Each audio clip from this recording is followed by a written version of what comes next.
माँ नई काम वाली है ना, उसको आप सारा काम समझा देना, ठीक है? हाँ हाँ। मेम साहब, आपने ऐसा क्यों किया? आपने मेरी जगह किसी और काम वाली को रख लिया। तो बेटा क्या करती मैं, हमें काम की जरूरत है। लेकिन मेम साहब, सारा काम तो मैं करती हूँ ना। आप एक काम करो, पहले बैठ के बात करो, आपकी खड़े होने की हालत नहीं है। बैठो बैठो। हाँ बेटे, तुम्हें क्यों बुरा लग रहा है अगर हमने नई काम वाली रख ली है तो? मेम साहब, बुरा इसलिए लग रहा है कि आपको नई काम वाली रखनी थी तो आपको मुझे पहले से बताना था ना। मैं अपने लिए कहीं और काम ढूंढ लेती, लेकिन आपने मुझे पहले से बताया भी नहीं और अचानक से काम से निकाल दिया।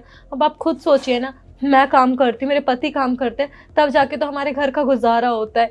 अब कैसे हम लोग घर का गुजारा करेंगे? और इतनी जल्दी तो मुझे कहीं काम मिलने वाला नहीं है ना। आपसे तो सही से काम होता नहीं है। मेरी मम्मी को सुबह उठ के मेरे लिए लंच बनाना पड़ता था और उस वजह से मैं रोज़ ऑफिस के लिए लेट हो जाता था, और मुझे ऐसे बिल्कुल अच्छा नहीं लगता इस उम्र में मेरी माँ काम करे। बस इसीलिए हमने दूसरी काम वाली रख ली। साहब, मुझे अगर मेम साहब ने बोला होता तो मैं सुबह और जल्दी आ जाती। 7 बजे तो मैं आती हूँ, 6 बजे या 5 बजे भी मैं आ जाती। मुझे समय का कोई दिक्कत नहीं है, क्योंकि मैं तो 4 बजे ही उठ के अपने पति के लिए खाना बना देती हूँ ना, क्योंकि उन्हें खाना ले जाना होता है, बाहर से तो वो खाते नहीं है, तो मैं यहाँ पे जल्दी से आ जाती। बेटे, हमें नहीं मालूम ना कि तू कब और कैसे काम करेगी। तेरे रूटीन से नहीं हम चल सकते, हम अपनी रूटीन से चलेंगे ना। मेम साहब, मैंने कब बोला कि आप मेरे हिसाब से चलिए? बल्कि मैं तो आपके यहाँ काम करती हूँ, मेरा फ़र्ज़ है कि आप जैसा चाहें मैं उसी हिसाब से चलूँ। लेकिन आपने ऐसे मेरे पेट पे लात मार के सही तो नहीं किया ना। अब खुद सोचिए, कहाँ भटकूंगी काम के लिए, कहाँ जाऊँगी और कौन मुझे काम देगा इतनी जल्दी? देखो, तुमसे खुद से काम होता नहीं है, अब तुम क्या चाहते हो कि तुम्हें हम बिठा के सैलरी दें? वैसे भी मेरी माँ को मैं काम करते हुए नहीं देख सकता हूँ। साहब, मैंने कब आपसे बैठकर सैलरी मांगी है? सारा काम तो करती हूँ, पूरा दिन तो घर के काम में लगी रहती हूँ। हाँ, वो बात अलग है कि थोड़ा समय लगता है, मेरी हालत ही ऐसी है कि मैं जल्दी जल्दी नहीं कर सकती। लेकिन मैं अपनी तरफ से तो पूरी कोशिश करती हूँ ना कि मैं काम अच्छे से कर सकूँ। और अगर आपको लगता है कि मैं काम में कोई कमी छोड़ दूँ, आप मेरे काम में कमी बताइए, मैं उसे सुधारने की पूरी कोशिश करूँगी। हम नहीं रह सकते ना, हम अपना नुकसान नहीं झेल सकते। मेम साहब, खुद ही सोचिए ना कि मेरा कितना नुकसान होगा। अरे, मैं तो दवाइयाँ भी नहीं ले पाऊँगी, क्योंकि मेरे पति इतना कमाते हैं, दिन के 500 रुपये उनके पास आते हैं। अगर काम नहीं मिला तो पूरे दिन ऐसे ही घर में बैठे रहते हैं। कम से कम मेरी तनख्वाह तो फिक्स थी ना कि मुझे इतने मिलने हैं, तो इस वजह से हमें टेंशन ही नहीं होती थी।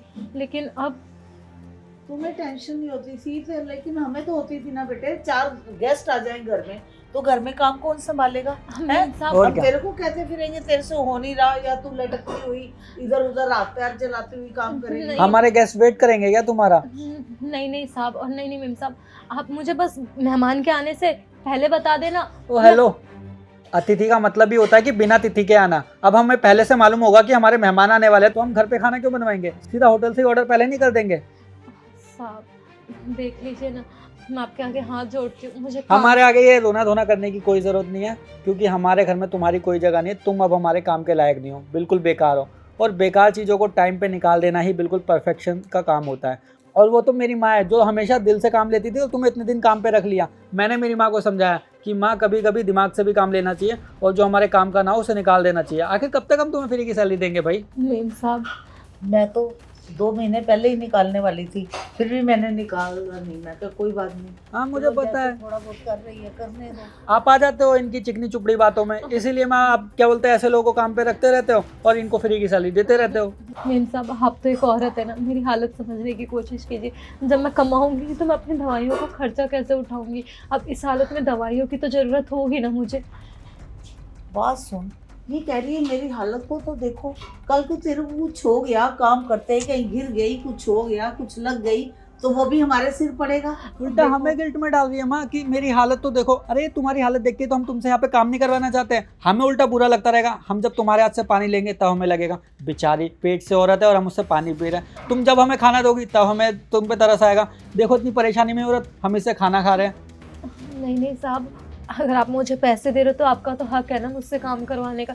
इसमें शर्मिंदा होने वाली कोई बात ही नहीं है, और मुझे कोई दिक्कत नहीं है। आप टेंशन मत लीजिए, मैं ना आपको लिखित में देने के लिए तैयार हूँ कि अगर मैं गिर जाती हूँ, कुछ भी होता है, या मेरे बच्चे को कुछ भी होता है, उसकी जिम्मेदार मैं खुद होंगी, क्योंकि मैं खुद की मर्जी से काम करना चाहती हूँ। लेकिन हम नहीं रिस्क लेना चाहते बेटा, तुम कितना भी कहो। बिल्कुल हम माँ, तो रिस्क नहीं लेंगे ना बेटे। हम क्यों अपने वो सर पे बाप कहेंगे, पकड़ा ले। इतनी बड़ी बुजुर्ग औरत, क्या उसको कुछ मालूम नहीं है? और क्या, हैं? मेरी माँ को अलग बोलेंगे, मुझे अलग बोलेंगे। वैसे तो बड़ा बिजनेसमैन बना फिरता है, यहाँ पे इसको फायदे का सौदा नहीं दिखा, मतलब घाटे में एक औरत को काम पे रख लिया। ये आप लोग मेरे साथ बिल्कुल सही नहीं कर रहे। आप तो लोग जो सही करे आप उनके पास जाओ ना भाई। आप लोग मेरी परेशानी का फायदा उठा रहे हैं, मजबूरी का फायदा उठा रहे हैं। आपको समझना चाहिए था, अगर आपको मुझे काम से निकालना ही था तो पहले बताना था ना। कम से कम 15 दिन पहले तो आप मुझे बता देते कि मैं काम ढूंढ सकती। और साहब, आपको मुझे काम से निकालना है ना, मैं आपके आगे हाथ जोड़ के विनती करती हूँ, मुझे जब तक काम पे रख लो, जब तक दूसरी जगह मुझे काम नहीं मिल जाता, उसके बाद मैं चली जाऊंगी यहाँ से। सीरियसली सीरियसली तुम्हें लगता है कि तुम्हारे इन आंसुओं का असर मुझ पे होगा? मेरी माँ पे होता होगा, लेकिन मुझ पे नहीं। तो इस हालत में कौन रखेगा इसको काम?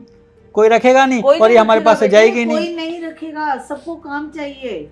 मैं सारा काम कर लूंगी, अगर आप मुझे बोलेंगी ना तो मैं सारा काम कर लूंगी, यहाँ तक कि मैं भारी सामान उठाने के लिए भी तैयार हूँ। प्लीज मुझे काम से मत निकालिए।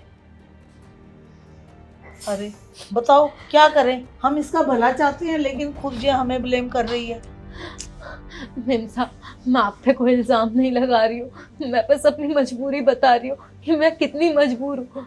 कोई काम अपने शौक से नहीं करता, ना ही मुझे शौक चढ़ा इस हालत में काम करने का, लेकिन मजबूरी ऐसी कि मुझे काम करना पड़ता है, वरना तो हमारे घर में चूल्हा भी नहीं चलेगा ना, मेरे पति की कमाई से सिर्फ। तेरी नजरों में हमें गलत ही लगेंगे ना, नहीं समझ पाएगी। मैं तेरे भले के लिए कह रही हूँ, घर में बैठ। मेम साहब, मैं भी अपने आने वाले कल के बारे में सोच के ही आपसे मिन्नतें करती हूँ। मैं आपके आगे हाथ जोड़ती हूँ, आप कहे तो मैं आपके पैर पड़ लेती हूँ, पर मुझे काम से मत निकालिए। क्या करें बेटा इसका? तुम्हें काम से ना निकाले? हाँ, सैलरी दे दी थी ना इसको। हाँ, सैलरी तो मैंने इसको पूरी दी थी। ठीक है, हम तुम्हें एक काम देते हैं, अगर वो काम तुम ढंग से कर पाओगी तो फिर हम तुम्हें काम से नहीं निकालेंगे। आप जो काम कहेंगे मैं सारा काम करने के लिए सुन तैयार। लो पहले, बाद में बोलोगी साहब ये तो बहुत मुश्किल है, नहीं कर पाऊंगी। कोई बात नहीं, हम तैयार है सारा काम करने के लिए, हम बिल्कुल भी आनाकानी नहीं करेंगे, बिल्कुल भी नहीं। ठीक है, फिर काम सुन लो। तुम्हें जब तक तुम्हारी प्रेगनेंसी क्लियर नहीं होती है तब तक मेरी माँ के पास रहना पड़ेगा, और मेरी माँ जो बोले जैसे बोले वो करना पड़ेगा। मेरी माँ जब तुम्हें जो खाने के लिए बोले तुम्हें वो खाना पड़ेगा। मेरी माँ जब तुम्हें जो पीने के लिए बोले वो पीना पड़ेगा। साथ ही साथ जो हमारे बच्चे हैं उनके साथ तुम्हें खेलना पड़ेगा, अपने आप को खुश रखना पड़ेगा।